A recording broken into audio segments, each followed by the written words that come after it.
What's up, guys? It's Ted, the review guy here with Jay. He's my first guest reviewer. Yeah, and we're gonna be reviewing Sorry to Bother You. I hope you guys watch the movie because we're gonna spoil the shit out of this movie. And if not, sorry to bother you.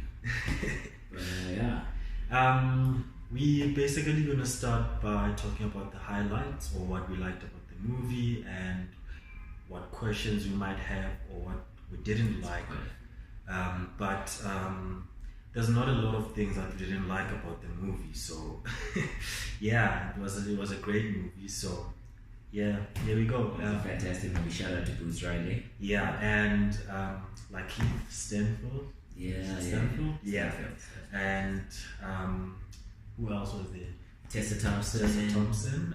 David Cross as the white voice. The white voice of Lakeith. Yeah, and who else? Voiceover by Forrest Whitaker as well. Stephen Yeun from The Walking Dead. The Walking Dead, yes. And yeah, and he was great. Who else did we have? There's a lot of guys there's a lot of big names, if I can put it that way. Terry Crews. Yeah. There's a lot that I just can't remember right now, but it's Omari Hardwick. Yes, and big and Army Hammer. Yes, that's his name. And yeah, he's gonna start us off with how the character of Lakeith Cassius Green, how he ends up working at the market. Yeah, because with this movie you don't really get an intro to the universe because it's supposed to be some sort of alternate universe. Yeah. If you read other reviews and so on, but you don't get that intro. It comes in basically to Cassius and his girlfriend Tessa, and he's bumming. He's struggling. He's bumming in life. Yeah. He's not stupid or anything, but he's just middling through life. Yeah, trying to get that job. And trying to, on the come up. Yeah, and he did what we do normally when we look for jobs, what we write on our resumes or CVs.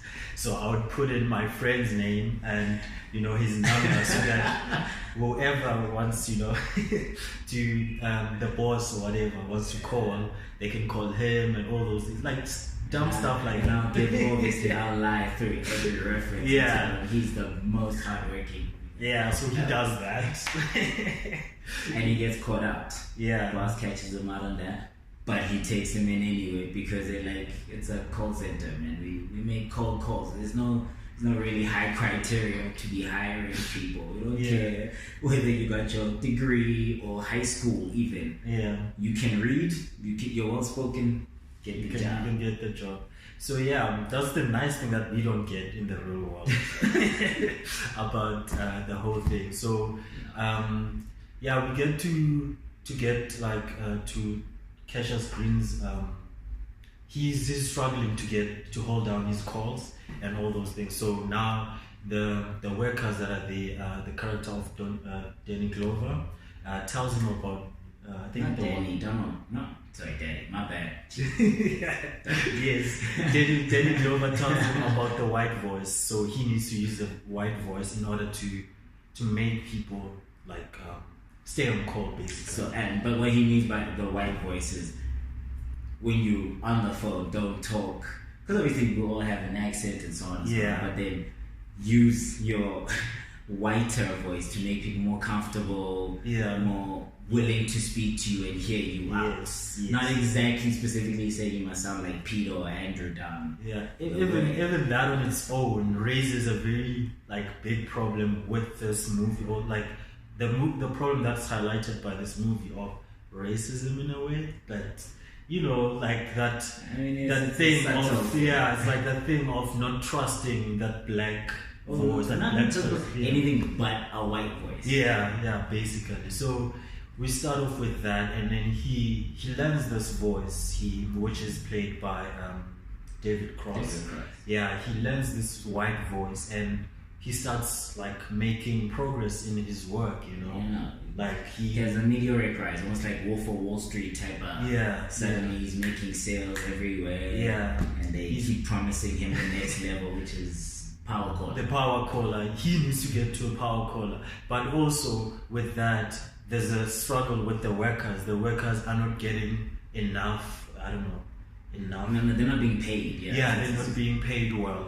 But basically, so there was also that struggle. He was part of the struggle, but the more he goes up, the more the fight isn't as important to him. Because he's getting the success. Yeah, and he's getting that money that the workers are not getting. So the fight goes down for him. So which basically what really happens when you're out here in the real world, like, because you get people that do those things. Like the more they go up, the more they forget about the struggle, and where it doesn't affect them as much anymore. They feel like it doesn't matter. Yeah. And then the second layer. There's a second layer in the movie where with the girlfriend, well, like in the universe again, there's the whole corporations. What's the evil called? I can't remember the name, but basically evil corp.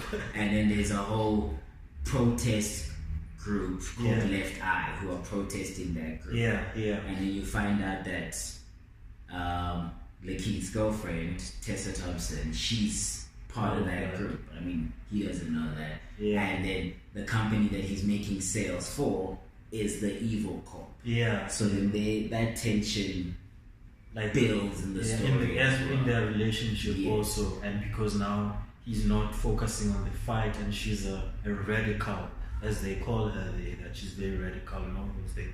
And she also kind of makes relations with a character of Stephen Yeun, with, because Stephen Yeun is part of the protesters and the workers, he's always in the fight on the ground with Lakeith's girlfriend, Tessa Thompson's character, and so they also build some sort of relationship.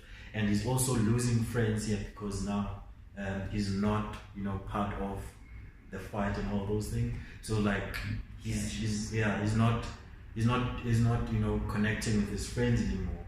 So that also causes tension to that friendship. And the more you go into the movie, okay, what I found, I need to talk about this really quickly. It's the horses. Can you just tell how we got to that? Wow, that is weird.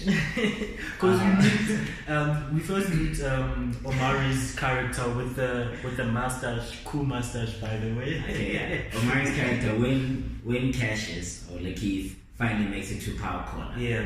The guy who intros him into the world of the Power Corners is Omari's character, who's also, Omari, he's big, he's buff, he's black. Yeah. He'd scare most people in a dark street anyway. Yeah. But he's in the movie now, he's got his white voice. Yeah. And he's using always. So when you're in the Power Corner, I don't know, that place, that level, you cannot speak in any other voice but the white voice. So so they get into that, and he gets invited to this guy who has a lot of money. He keeps on getting offered more money the more he goes up. So this guy, Armie Hammer. Yeah. Okay. Yeah, when he gets invited to that house to party with him, and the CEO of Evil Corp. The Evil Corp. And then when he gets there, that's when the weird shit starts happening.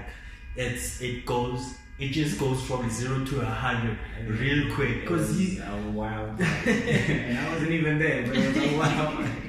Because when you go to parties as black people, always especially white parties, always trying to make us stand out in a way. You have to rap. Even if you don't know these things, or you must perform something or do something crazy do something black. do something black. Yeah, stuff like that. It's not every time that you get that, but we do experience such things. More than it should. Yeah. So there's a weird scene where they make him do something black. Yeah, and then he shouts out the N-word throughout, and then they love it, which is weird. It's get all these things that, is offensive. Yeah, but the other side doesn't know that we find these things offensive, basically.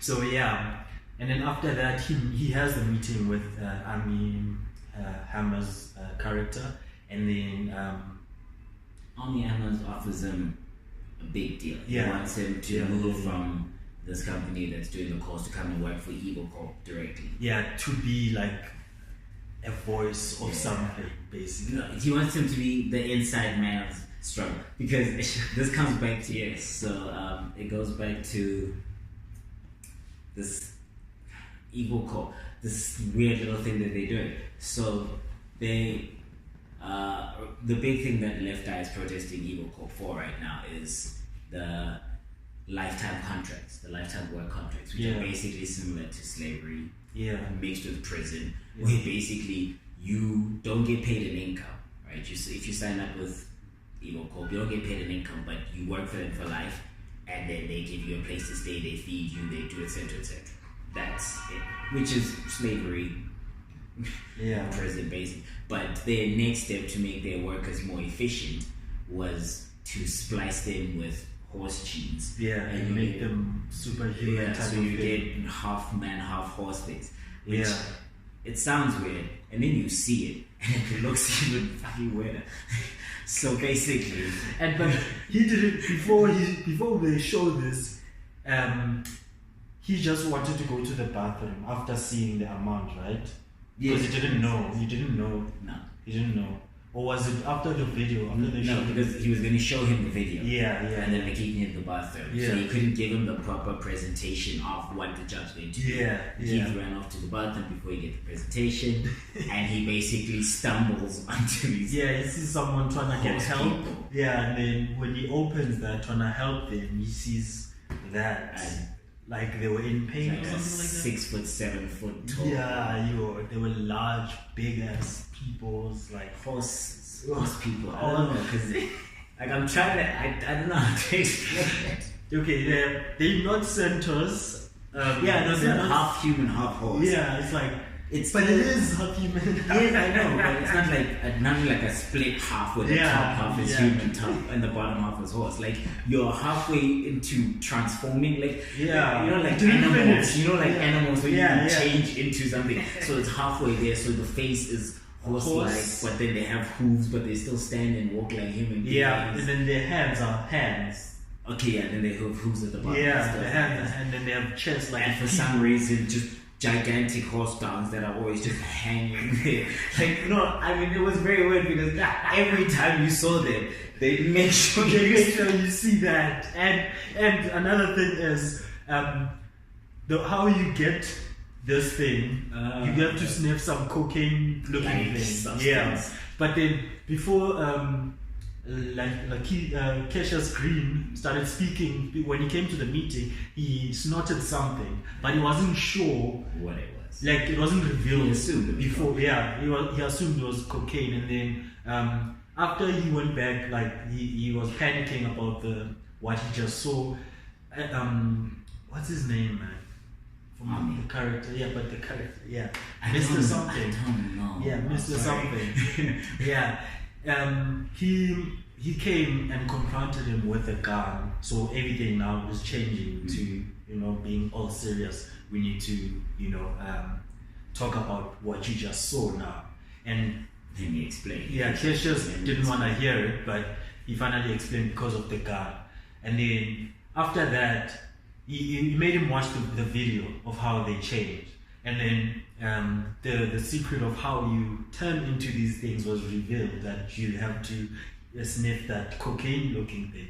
But then, like Cassius remembers that he just did that. He lied. What? He kept freaking out, like, tell me what's just cocaine. Tell me you're not turning me into a horse monster. Because now it's a matter of, it's either you kill me with this gun or I just turn into this thing, which is like even worse than dying, that type of thing. So he was like, I don't give a shit if you shoot me or let me so he just wants an explanation. So he explains that if you do this, you're gonna be the face, like the Malcolm X type of. So basically, he was going to turn his whole workforce into these horse things, and then they have a revolution. But they'd still be controlling it and everything from the outside. But these people would appear to have a revolution, get their emancipation and all of that. Break them out and all those things. And then be a separate. Yeah, and then Cassius Green was going to be their leader as the horseman. He was going to be the plant. He planted Malcolm X there to lead the revolution. Yeah, and then they would work for them in that way. Yeah, then it'd be just a paid workforce. Yeah. I don't know. Yeah, something like that. And then there was something that I wanted to say. No, never mind that. Okay. But it goes back to also when he agrees, or he tells him about the contract. It's going to be a 5-year contract, and that's the one thing I forgot now. I remember. It's the contract. Contract 100 million. 100 million. He does this for 5 years, and then he gets an antidote to go back, to revert back to being human, basically. And then he said he must think about it, so he lets him go, and then he's panicking inside. He thinks he's gonna change anytime soon. But also, he's just not okay with turning people into he's like monster. That's just not sitting well with him. Because the issue was also selling the whole slave labor that he was doing, but selling that and then turning people into, these horse monsters was just not sitting well with him. Yeah, he's trying to start another revolution, which didn't really work well for what he thought, because now what he tried to expose them, but by exposing them, kind of made people okay with it, because everyone was just fine with it. It was just basically him not fine with the whole thing, and his friends ish. And then he tries. Oh yeah, the funny thing was that when he tries to find out if he was turning into the horse thing, and then he brings his girlfriend, who's now ex, because they fought and stuff like that. He pulls down his pants. It's like, is it bigger? Is it bigger? Like I say, they emphasize the horse dog. Is it bigger? And then like the only way they could find out was the nostrils. If these nostrils were bigger, that would be a way. There was no reason for him to take off his pants. But after all that, the revolution does happen. It backfires on Cassius' his thing. Yeah, the initial attempt. Yeah, and then so basically the evil cop kind of wins. The revolution does actually happen in a way. Because he goes back, and I think they free he frees them with the squad of his friends from before. And then like there was so many questions, like where do we go from here? I mean, there's a lot of nuances also just in between. There's things we spoiled, yes, but there's things we missed. And you'll see it if you watch it. Yeah. And then also when he actually eventually turns into the horseman thing, Cassius Green, sorry, we skipped that part also. I mean, that was like your final closing scene where it ends. He's with him now. He's quit the job the power caller thing. They moved back into the garage where he started, and the last scene with him opening the garage door, and he turns around and his horse is half. His face is half horse transformed. And then he actually goes back and actually starts the revolution, and it works out in that way. So it's a matter of where do we go from here? Like, are we extending this universe, or do we get a sequel for this? I'm excited. I enjoyed the movie. It was weird, like it was very strange, but I enjoyed it. It was so weird, but I don't think it deserves a sequel. I don't think it needs one. Not deserves. I don't think it needs one. I think the story is complete and it's good and it's weird, but it's just and it's weird. I want a sequel. I want to know what happens after this. Like, I want to know. Like, can't just end it like that for me. I hear that. For me, I'm very happy with the way. I get what you're saying, but like the cliffhanger of him just going back to his house, to the evil cop guy's house, just needs more explaining. You want a proper resolution. Yeah. But yeah, I think that's about it. For me, it was good. I mean, there's bits of Idiocracy. I don't know if you know Idiocracy. No, Idiocracy, early 2000s, maybe 90s movie, where again they were basically talking about in the future people would be dumber and we're just all concerned about what's happening on TV and entertainment and so on. So there was a bit of that in this movie, because the same way when he first tried to expose them, he had to do it by going on TV. He went on to some stupid game show to go and expose them. But that just made people. Yeah, guys. I think we talked a lot about the movie because we really enjoyed it. And yeah, final thoughts. I wanna try this rating thing. Yeah, I'm gonna call it, I don't know, 10 faces. So it's gonna be, if you get 5, the movie gets 5 teddy bear emoji thingy. That's like a good rating. I don't know, guys. You're gonna tell me if it's a good thing or not. But yeah, if you get 1, then that means I didn't like the movie. Yeah, basically. So yeah, I'm gonna give it 4 heads and a half. Just because. Yeah. I'll give it a 4.5. A 4.5. I'll give it a 4.5. Me, it's because nothing is perfect. So if I give it a 5, then there's no growth, and I won't have to. Then that thing you said with the sequel doesn't have to happen. So because of that cliffhanger for me, I'm like, there's room that needs to be expanded on. But for me, like I said, it is a complete one. Yeah, I enjoyed it. It was funny. It was weird. Cool. It made me think. It was all of that. Everything. It did tick all the boxes, though. But it gave me a complete story. Yeah. So I can give it a 5. Especially it's his first movie. Yeah, it's his first movie. Yeah. Give it a 5. That's great. Thank you guys for watching. I'm gonna be posting more videos sometime, and yeah. Please subscribe and share, and you'll see me maybe in another one, maybe not. Maybe we'll see. If you guys like the video, then we're gonna do more of these of me and him just talking about the movies that we've just watched. And if there's any older movies that we want us to watch or whatever that you, like maybe unpopular opinion type of movies that you maybe like alone, everyone else in the world hates them, we could just watch them and see and talk about them with you here on the channel. So yeah, thank you so much, guys. Peace. Bye.